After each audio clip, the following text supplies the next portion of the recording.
Hi everybody! I hope you're all having a good day. I hope you're all smiling and enjoying your lovely day. In this following tutorial, I'm going to be showing you on how you can set up wind physics inside of Warudo. So, you're probably in an environment and you want some wind effects on your model so that way people know that you are outside touching grass. Well, allow me to show you how you do that. Click on the Add Asset button here, then you're going to scroll down until you find Wind VRM. So if you are a VRM model using spring bones, like the VRM spring bones, you need to use this. If you're using dynamic bones, you sadly do not have a wind component. So I'm sorry to break the news to you.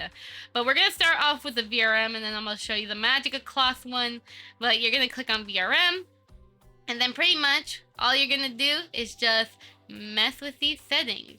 Ooh, I got some wind going on in my face.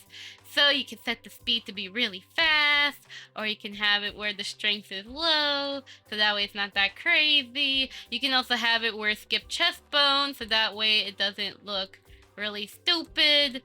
So there's that. You can set the turbulence if you like. You can even also set the direction as well. So you can mess with these things. I'd say just trial them out, just click and drag, see what best fits you, because it's like, I can't really give you like perfect things like, oh, this is how you'll be able to, get the best wind physics, because it really depends on what the heck you want.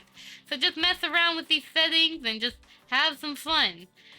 But otherwise though, that's pretty much how you can set up the wind physics for VRM Spring Bones.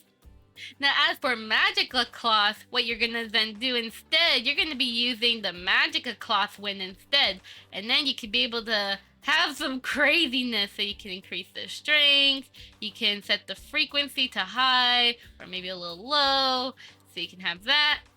Now, for Magica Cloth, the direction is just X and Y, so you just pretty much just click and drag. It's just like the VRM one, except you just have two boxes to worry about. So you could just mess with these, and you can set the turbulence to be high or low, whatever you like.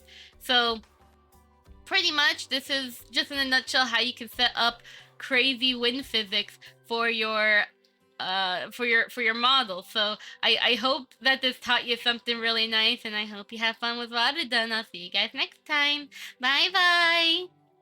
Thank you to all my Snowflake members. In case you don't know, I have YouTube membership, so if you want to further support this channel and what I do, then feel free to join the Snowflake members. Otherwise though, just your support means so much to me, and I appreciate every ounce of it. Either way though, with that being said though, hey, goodbye everyone! I hope to see you guys next time, okay? Bye bye!